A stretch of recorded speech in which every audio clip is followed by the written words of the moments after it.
पादपों में समन्वय। शरीर की क्रियाओं के नियंत्रण और समन्वय के लिए जंतुओं में तंत्रिका तंत्र होता है, लेकिन पादपों में न तो तंत्रिका तंत्र होता है और न ही पेशी होती है।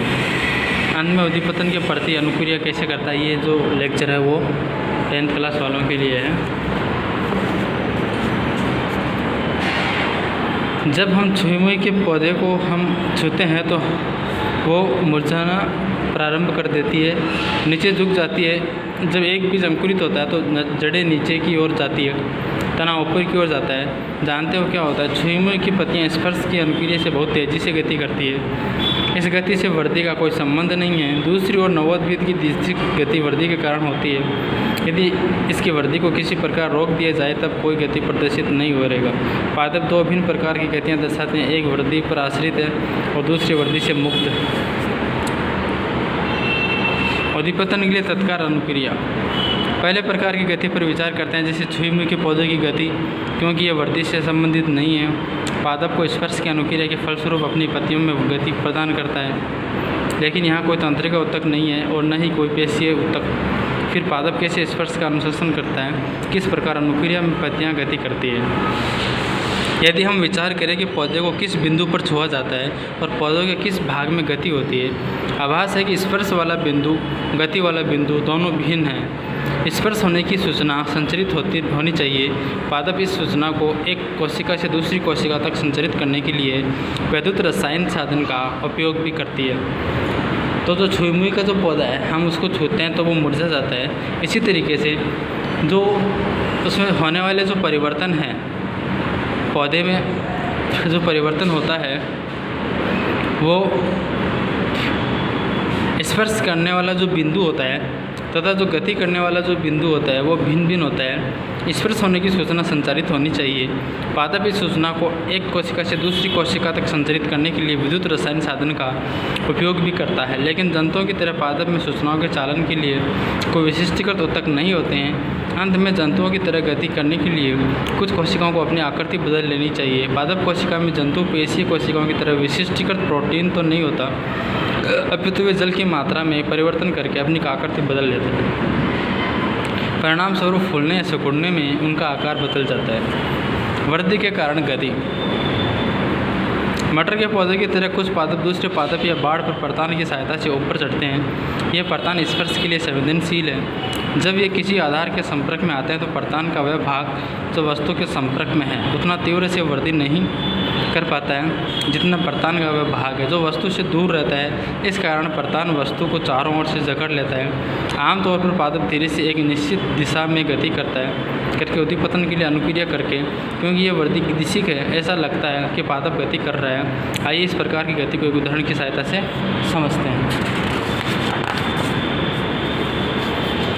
ये जो पौधा दिया गया है प्रकाश की जो दिशा में होता है, यहाँ पर जब कोई पौधा खुला रहता है और प्रकाश जो आता है पौधे के अंदर तो वो एनर्जी और जल जो होता है H2O plus carbon dioxide mix होता है। उनका जो मिश्रण पेड़ पौधों को ऑक्सीजन छोड़ते हैं और कार्बन डाइऑक्साइड गैस का जो ग्रहण करते हैं, तो इनकी जो पत्तियाँ हैं वो फूलने लगती हैं। और सूर्य का जो प्रकाश जब गिरता है पत्तियों पर तो वो पूरी तरीके से खिल जाती है।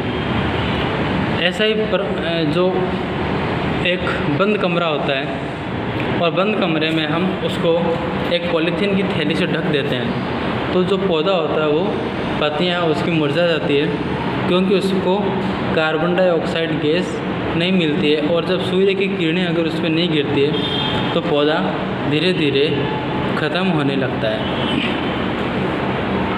गुरुत्वीय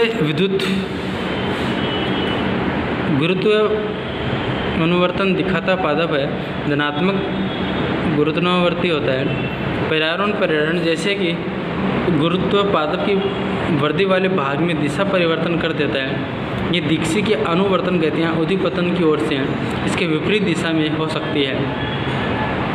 अतः इन दोनों प्रकार की प्रकाशानुवर्ती गतियों में प्रवाह प्रकाश की ओर मुड़कर अनुक्रिया तथा जड़ इसके दूर मुड़कर अनुक्रिया करते हैं। ये पादप की सहायता कैसे करता है? पादप अन्य उद्दीपनों के लिए अनुक्रिया करके अनुवर्तन दिखाते हैं। एक पादप की जड़ सदैव नीचे की ओर वृद्धि करती है, जबकि प्राय ऊपर की ओर पृथ्वी से दूर वृद्धि करते हैं। यह पराग तथा जड़ में क्रमशः ऊपरीगामी तथा अधोगामी वृद्धि प्रवृत्ति या गुरुत्व के खिंचाव की अनुक्रिया निसंदेह गुरुत्वापातन होती है।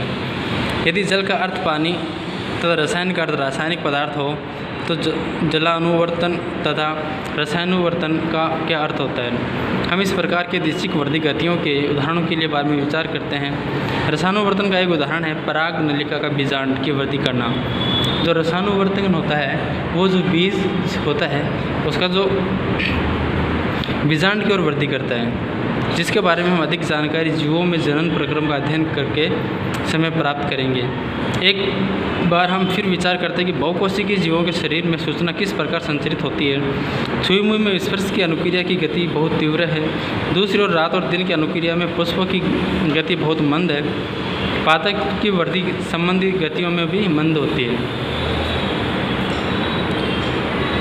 जंतु में शरीर की वृद्धि के लिए सावधानीपूर्वक नियंत्रित दिशाएं हमारी भुजा और अंगुलियां आदर्श न होकर एक निश्चित दिशा में वृद्धि करती है।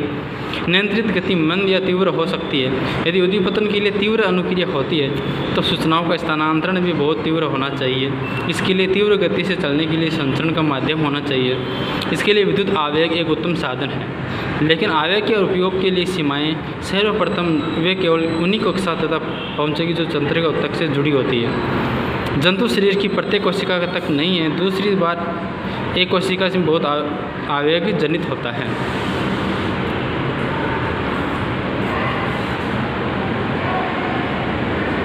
दूसरी ओर जब हम पौधे को अगर हम एक जल्दी से अगर उसको डेवलप करना चाहते हैं या उसको हम जब कोई भी फल होता है हम रात को इंजेक्शन जब देते हैं तो वो सुबह तक पका हुआ मिलता है। इसी तरीके से अगर पेड़ों को जल्दी से पौधों को अगर हम जल्दी से उसका डेवलप करें तो पादप हार्मोन्स का दूसरा उदाहरण जिबरलिन है, जो ऑक्सीन की तरह तने की वृद्धि में सहायक होता है।